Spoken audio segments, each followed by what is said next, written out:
کہ جو کفر کا ساتھی ہے وہ اللہ کا دشمن ہے، جو کفر کی نوکری کر رہا ہے وہ اللہ کا دشمن ہے، جو کفر کی چاکری کر رہا ہے وہ اللہ کا دشمن ہے۔ اگر نظام کفر کی چاکری اور نوکری اور اس کی خدمت اسی احساس کے ساتھ ہو رہی ہو کہ جیسے ایک مزدر کے لیے خنزیر کھانا جائز ہے، تب تو صحیح ہے۔ اور اگر اس کو حلال طیبہ ہنیئا مریئا اپنی ساری توانائیاں بیچ دی، اپنی ساری جوانی گلا دی، پوری زندگی، وہ 5 سوال جن کے بارے میں فرمایا گیا لن تزول قدم ابن آدم حتی یسأل عن 5 عن عمرہ فیما افناہ وعن شبابہ فیما ابلاہ، جوانی گلا دی چاکری میں۔ میں ایک واقعہ آپ کو سنا دیتا ہوں، میرے بزرگ بھی تھے اگرچہ مجھ سے انہوں نے بیعت کی تھی، بلکہ سب سے پہلے وہی شخص تھے جنہوں نے ہاتھ کھینچ کر زبردستی مجھ سے بیعت کی تھی، حاجی عبدالواحد صاحب مرحوم مغفور۔ ایک خاص زمانہ تھا، 1930 میں انہوں نے ایم اے انگلش کیا تھا۔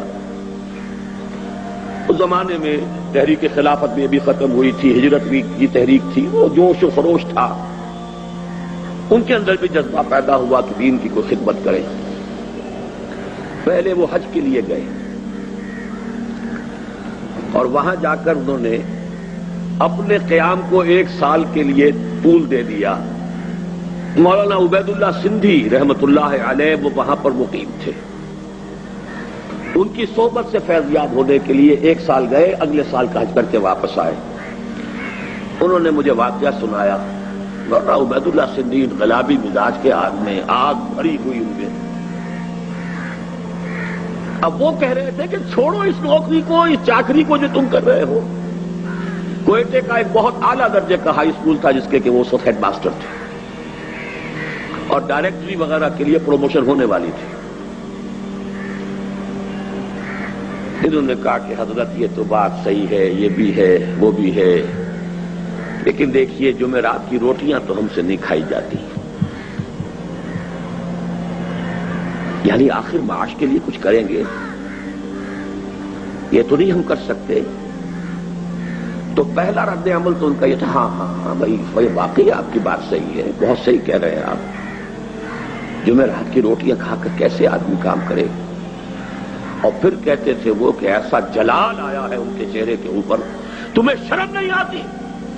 انگریز کی حکومت کی چاکری کر کے کھانا یہ تمہیں بڑا حلال و طیب نظر آتا ہے، اور مسلمان اپنا پیٹ کاٹ کر تمہیں روٹی دے تو وہ تمہیں حرام نظر آتا ہے۔ تقابل تو کرو، انگریزی پڑھا رہے، تنخواہ لے رہے، انگریزوں کے لیے کلرک پیدا کر رہے ہیں، ان کی گاڑی کے اندر گھوڑوں کی طرح جت کر اور اس سے تنخواہیں لینا باعزت روزی ہے۔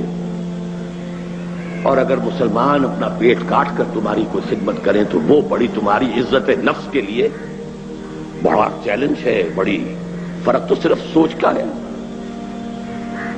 حقیقت منکشف نہ ہو تو بات اور ہے، ورنہ کتنی سامنے کی بات ہے۔